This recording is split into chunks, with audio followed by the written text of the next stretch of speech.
Pessoal, tudo bem? Professor Germano, Pastor Germano. Pessoal, nós estamos aqui para mais uma aula de história. Hoje nós vamos falar sobre iluminismo.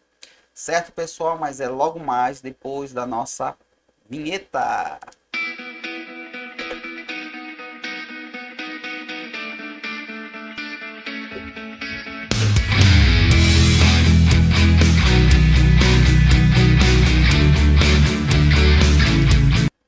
Fala, pessoal, voltamos aqui, professor Germano, Pastor Germano. Nós estamos aqui para mais uma aula, pessoal. E hoje nós vamos falar sobre o iluminismo. O que foi o iluminismo? Deixa eu só compartilhar minha tela com vocês. Pronto, tela compartilhada. Então vamos aprender hoje a respeito do iluminismo. Vamos lá. Pessoal, vamos primeiro entender o contexto em relação ao iluminismo, né? O iluminismo ele vai surgir no século XVIII, né, em um período de grandes mudanças na Europa. Então está acontecendo mudanças, pessoal. Já estourou aí a Revolução Inglesa, né, como você viu na aula passada, né? Então o mundo está em transformação, está em transição o mundo, certo? E aí o que que vai acontecer, pessoal?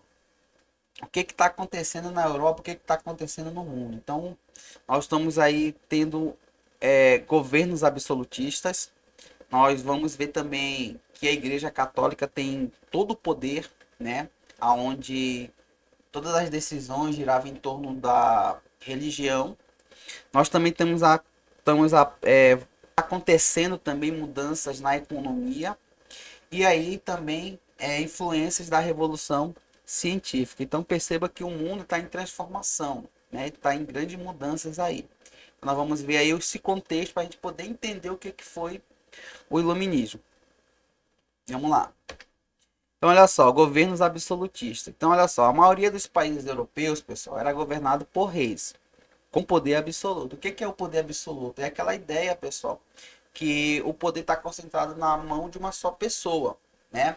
E aí eles faziam leis, cobravam impostos, tomavam todas as decisões sem dar qualquer satisfação ao povo, certo? Então, a maioria desses reis absolutos, eles estão justificando com aquela ideia da teoria do direito divino do rei. O que é a teoria do direito divino do rei? É aquela ideia que Deus colocou eles no poder e somente Deus pode tirar eles do poder, certo? Né? Então eles estão governando aí porque eles são os escolhidos de Deus, certo? Então essa era a ideia que eles tinham nesse período aí. Vamos lá. Poder da Igreja Católica. Pessoal, a Igreja Católica, pessoal, ela tinha muita influência sobre a sociedade, certo? Ela controlava todo o conhecimento, às vezes censurava ideias que iam contra suas crenças. Então, perceba que todo o conhecimento que girava em torno da religião. Qualquer explicação, fosse qualquer área, né, da vida da pessoa, a religião estava ali para tentar explicar. Então, o poder, o controle, o conhecimento estava com a igreja, pessoal, certo? E quem questionava ou quem questionasse isso podia ser perseguido ou até punido. Vamos lá. Mudanças na economia. Então, com o crescimento do comércio e das cidades, surgiu uma nova classe social. Quem é que vai surgir? A burguesia, né? Quem era a burguesia? Eram os comerciantes, banqueiros, donos de fábrica. Eles queriam mais liberdade econômica e menos impostos, mas os reis e nobres mantinham o controle e dificultavam essas mudanças. Vocês lembram lá que a sociedade nesse período aí, ela girava assim, por estamento, né? O primeiro estado era o clero, o segundo estado eram os nobres, os reis e os nobres, e o terceiro estado era quem? O povo, certo? Só que agora está surgindo aí uma nova classe social, que são os burgueses. E aí, isso vai mudar um pouco a economia no mundo, pessoal, certo? E aí, essas pessoas também querem mais liberdade econômica, eles querem aí também subir socialmente, né? Só que o que vai acontecer? Os reis e os nobres, eles vão começar a dificultar essas mudanças, certo? Então, percebo que o mundo está em transformação. O que mais? A influência da Revolução Científica. No século XVII, cientistas como Galileu Galilei, Isaac Newton, eles provavam que o mundo podia ser entendido pela razão e pela ciência, e não apenas pela religião. É justamente isso daí, pessoal. Como eu falei para vocês, nesse período aqui, tudo girava em torno aí da igreja. A igreja tinha todo o conhecimento, todas as explicações a igreja dava, né? Então, quando esses camaradas aqui, esses cientistas, começaram a explicar, provar que o mundo poderia ser entendido também pela razão, pela ciência, né? Isso incentivou o quê? Incentivou justamente as pessoas saírem um pouco da sua caixinha da religião, né? E começar a refletir, começar a perguntar, começar a questionar, certo? Isso vai incentivar os pensadores do iluminismo a questionar tudo e buscar explicações racionais para a política, para a economia e a sociedade, certo? Vamos lá. O surgimento do iluminismo. Então, olha só, o iluminismo ele surgiu porque as pessoas estavam cansadas de quê, professor Germano?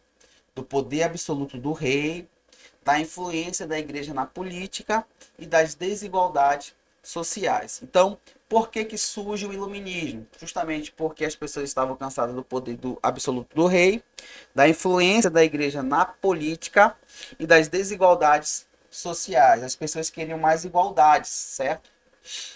E aí o que vai acontecer, pessoal? O iluminismo foi um movimento que vai surgir na Europa nos séculos 17 e 18, né? Principalmente na Inglaterra e na França.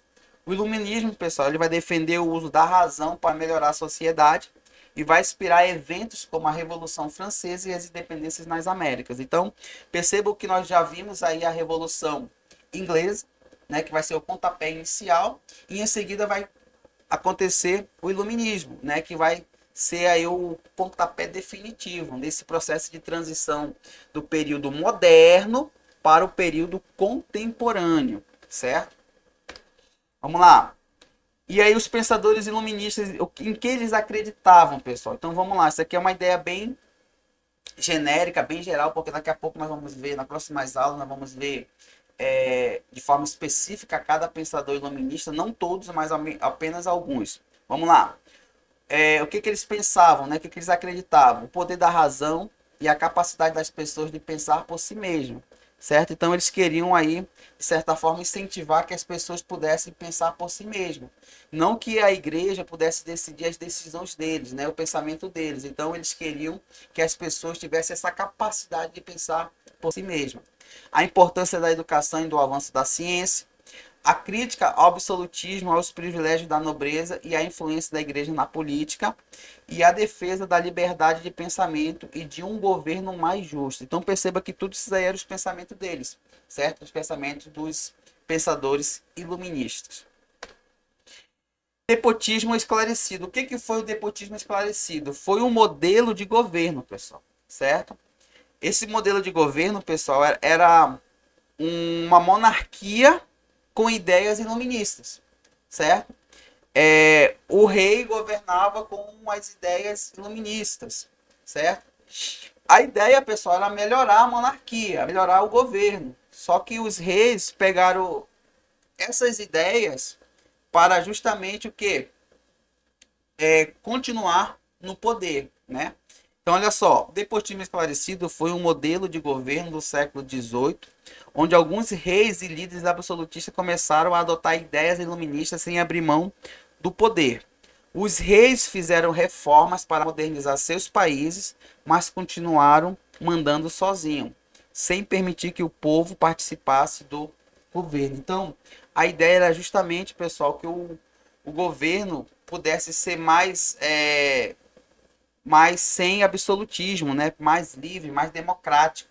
Só que os governantes aí, os reis, eles não queriam perder o poder, certo? Então eles começaram a adotar essas ideias aí, ideias iluministas no seu governo, e aí continuaram com o poder. Vamos lá. Alguns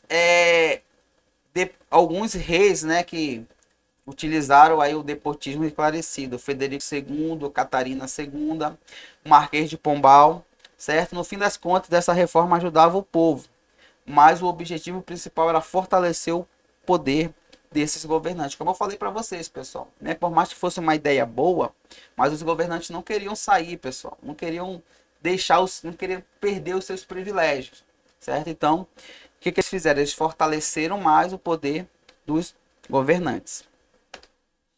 Vamos lá, o iluminismo na Constituição Federal. O iluminismo defendia ideias como liberdade, igualdade e divisão de poderes, né? A nossa Constituição Federal de 1988, que define as leis do Brasil, foi influenciada por esses princípios. Então vamos ver aqui alguns princípios iluministas na nossa Constituição. Então olha só, alguns dos princípios. Limitação do poder, né? O governo deve representar o povo. Divisão do poder legislativo, executivo e judiciário são independentes. Igualdade, todos são iguais perante a lei. Liberdade de expressão, podemos nos manifestar livremente. Tolerância religiosa, liberdade para qualquer religião. Respeito à dignidade humana, proibição de tortura e racismo. E direito à educação. A educação deve ser garantida para todos. Então, pessoal, nós vamos nesse momento ficando por aqui, certo? Essa foi a parte 1 do conteúdo a respeito do iluminismo, certo? Nós vamos ver na próxima aula os teóricos iluministas, né? Certo? Então, na próxima aula te vejo. Tchau, tchau.